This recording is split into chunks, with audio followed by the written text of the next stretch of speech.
कोरीव कामात इतिहास आजही बोलतो, पण साचलेला कचरा पाहून मनोमनी हळहळतो. जगामधल्या कोरीव कामात इतिहास आजही बोलतो, पण साचलेला कचरा पाहून मनोमनी हळहळतो. युनेस्कोचा हा सन्मान प्राणपणे जपायचा, युनेस्कोचा हा सन्मान प्राणपणे जपायचा. वारसाशास्त्राच्या मातीमध्ये कचरा नाही मिसळायचा, वारसाशास्त्राच्या मातीमध्ये कचरा नाही मिसळायचा. आदरणीय विचारमंचावरील विचारवंत तज्ञ परीक्षा ज्ञाते श्रोते व उपस्थित स्पर्धक मित्र मैत्रिणींनो, मी आपल्यासमोर विषय मांडतोय, युनेस्कोने केले आता आमचे काय.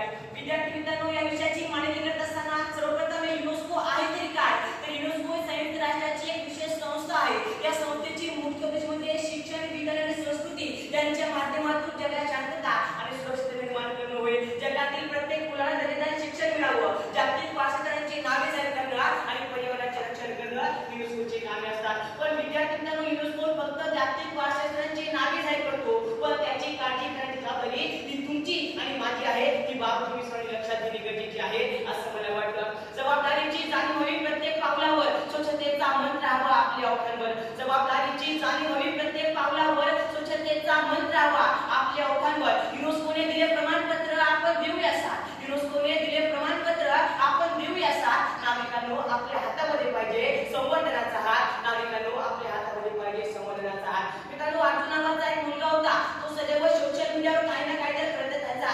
एके दिवशी सोशल मीडियावर मेसेज येतो की भारतातील 3 स्थळे हे जागतिक वारसा म्हणून निवडण्यात आली आहे. तर अर्जुन तो फोटो घेऊन आपल्या व्हॉट्सअप स्टेटसला ठेवतो. अर्जुनचा मित्र म्हणून त्यावर हार्ट इमोजी सेंड करतो आणि प्रिया प्राऊड मोमेंट म्हणून ते फोटो शेअर करते. पण मित्रांनो, युनेस्कोने आपलं काम केलं, परंतु आपलं काय, फक्त स्टेटस ठेवून तो वारसा टिकणार आहे का, हा प्रश्न आपण स्वतःच्या मनाला विचारायला हवा. मित्रांनो, युनेस्कोने आपल्या जागतिक वारशाला मान दिला. या एकूण जगाची पत्नी दया सुद्धा म्हणे, तेव्हा माझा जे टपुके बाबा बघा, आपल्या संस्कृतीचा डंका जगात पाहत आहे. पण मित्रांनो, आपण तिथे जाऊन कचरा केला तरी स्वच्छता राखीव नाही. तर दया आणि जेठाला दोन्ही आपल्याला सुनावे. एक वेळा डोक्यावर काय युनेस्कोचा शिक्का मारलाय का, नीट वाट. मग आता विद्यार्थी मित्रांनो, तुम्ही ठरवायला पाहिजे की आपल्याला काय ऐकायचं आहे काय नाही.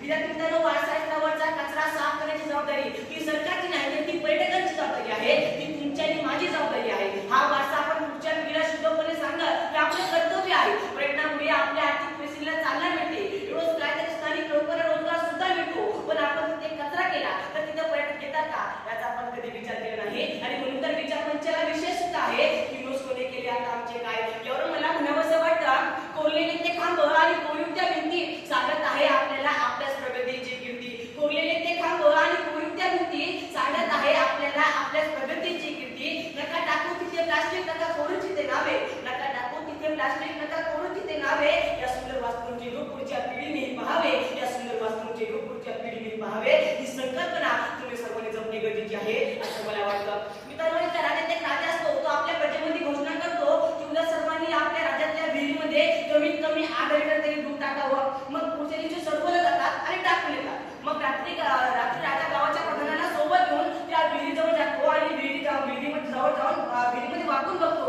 तर विहिरीमध्ये एक सुद्धा दुधाचा थेंब नव्हता. कथा इथं संपली, परंतु कथेतील लोकांचे विचार हे अगदी आपल्याप्रमाणेच होते. कथेतील लोक विचार करतात की आपण 8 लिटर पाणी टाकतो, सगळे लोक दूध टाकणारच आहे आणि या कारणाने सगळे लोक पाणी टाकून येतात. अगदी याप्रमाणे आपण देखील असाच विचार करतो की आपण काऊन राखायची स्वच्छता, दुसरं कोणी राखेल. परंतु मित्रांनो, सर्वांचे विचार एकच असतात आणि या कारणाने कोणत्याही गोष्टीची सुरुवात ही पहिल्यांदा स्वतःपासून करायला हवी. आणि मग मी पहिल्यांदा स्वतःचा राखेल आणि मग दुसऱ्यांना सांगेल. हे विचार तुम्हाला सर्वांचे असणे गरजेचे आहे असं मला वाटतं. मित्रांनो, आपल्याला